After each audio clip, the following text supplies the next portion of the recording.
So at this point, I'd like to open it up. And it's along those same themes of what matters to you most.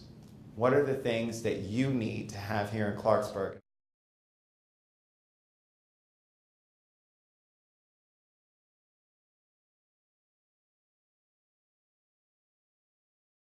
M83 still has environmental implications, and I was actually meeting with Bob Hoyt with the Department of Environmental for the county this morning, and that was one of the topics of discussion that we had in terms of M83 and its advancement. And part of the challenge is that with either of the multiple alignments, we still have some serious environmental mitigation, and you know that costs money. And we're looking at, with the implications with the 10 Mile Creek area and crossing over that, there are a number of different issues and a myriad of problems with which I don't think we've solved yet. And so that's the reason why we haven't moved forward with M83. Now, when it comes to some of the other issues, when you talk about bus rapid transit, you know that there's a proposal that looks at a bus rapid transit network throughout the county.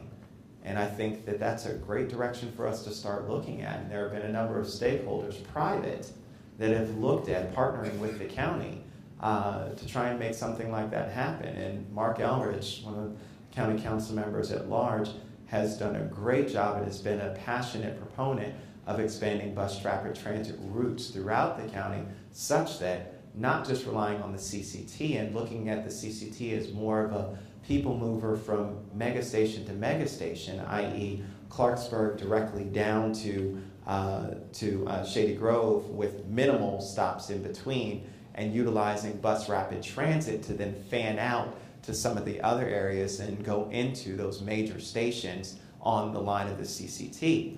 I think that proposal makes sense. And so that's something that we continue to talk about. I mean, the reality is that the money's not there right now. And while the governor and his ambitious budget that he's proposed in terms of his investments in transportation, I'll just tell you with my 4 years of experience there that the continual rating of the Transportation Trust Fund doesn't leave much money when it comes to promises that are out there in terms of what kinds of projects you're going to do. And the lion's share of those decided by him, not by us in the General Assembly, oftentimes go to Baltimore City. And we don't see a lot of that here in Montgomery County. So there are a number of different challenges when it comes to ensuring that we have the adequate amount of road projects. Having an initial proposal and you identify more problems, that to me means you shouldn't move forward. And that tells me that there's a problem with the initial proposal. And I think that that's where we are, in the sense that, I've talked to a number of the stakeholders, both the property owners that own some of the property, as well as the greater Goshen community that's extremely passionate about M83, that they've been promised for a long time and want to see that happen. So I understand, but the problem is I don't think we've gotten to a point where we've actually achieved the environmental mitigation that's satisfactory for us to move forward. If we had, we would have, just like we did with the ICC. I mean, that a lot of people didn't like, that wasn't a popular road, but we actually came up with something that, while it wasn't what people wanted, we finally got something that actually satisfied some concerns. We're not seeing that with M83, and so that's the reason why we can't move forward with something that continuously doesn't give us what we need in terms of making sure that we have the right numbers when it comes to environmental mitigation for something that's important as those sensitive areas. There are some instances where people are taking their time for other reasons because they just don't want to do it. I don't see that in this instance. I see this as they really do want to get it right, because when you look at some of the environmentally sensitive areas, it is important. And I'm not the biggest environmentalist, Dolores can tell you, but it's important. I mean, I think that it's important for us to consider that and weigh that as part of the decision. There are some instances where people are taking their time for other reasons because they just don't want to do it. I don't see that in this instance. I see this as they really do want to get it right, because when you look at some of the environmentally sensitive areas, it is important. And I'm not the biggest environmentalist, Dolores can tell you, but it's important. I mean, I think that it's important for us to consider that and weigh that as part of the decision.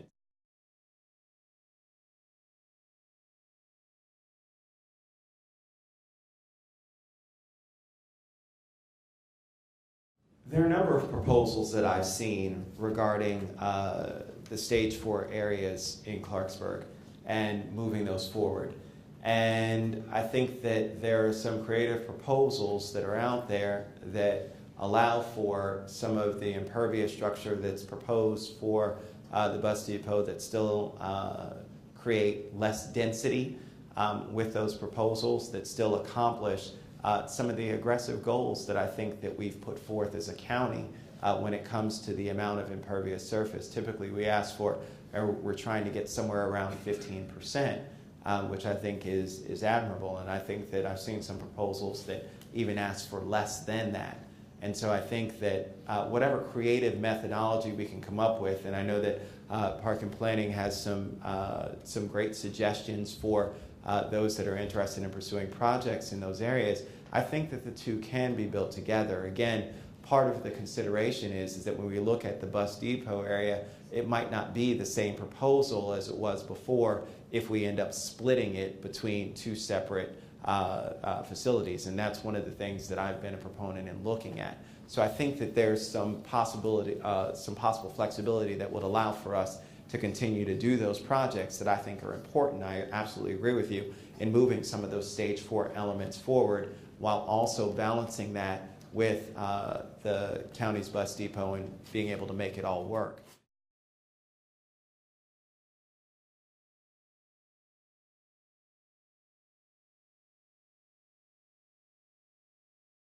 And when you talk about CCT, and I wanted to quickly answer that because I wanted to allow for a couple other questions. Currently right now, the CCT proposed via Mark Elridge, who's been the one who's proposed the BRT, has it going median all the way instead of doing a separate lane. And so going through the median, it allows for, so you don't have to worry about the grade separation, the intersections. It makes it so much easier. It's also pedestrian friendly because they also have a wider right-of-way that's in the middle as well. So it's a model that really makes sense. I can actually provide you the proposal that gives you greater detail. I'm going to go into it all this evening, but we can forward that to you if you see my staff afterwards, and they'll give that to you because it's a great proposal.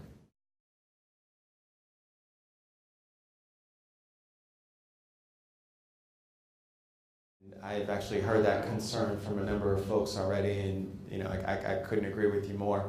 One of the biggest things is to make sure that our children are safe. Anyone who knows me, extremely passionate about education and making sure that our children are protected both in school and while out as well. And you couldn't be more right. We have to make sure that we're delivering on that. And that's why I said when it comes to the county and some of its responsibility, some of those actually still fall within some of the developers' responsibility as well, but there are some that are county, and we need to move those up on the priority list to make sure that we're protecting our kids.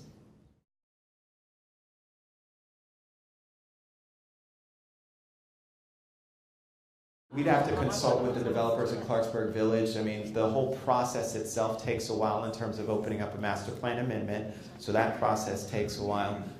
And then, of course, the development of a site takes a while as well, but I can tell you right now, the potential would be much faster than where we are right now, where we still currently can't get bids, and they already have bids that have been approved. But you're probably looking at somewhere around 2013, about the same time as your fire station would come online. Most likely would be a fast track idea. So we can ask quickly. I think that's in order. If a show of hands of those who would be open to a master plan amendment that would actually allow Clarksburg Village to proceed in front of Clarksburg Town Center. Just curious. Okay, roughly about 2/3. What about the other? I'm sorry? Opposed? Oh, and opposed, I'm sorry.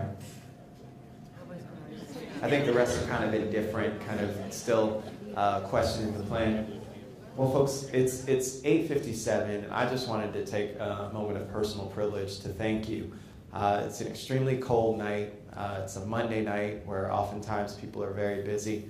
I can't tell you how important it is to me to have you come out and share your ideas with me, because it truly helps me in terms of making sure that I'm delivering upon what I promised you when I ran for office.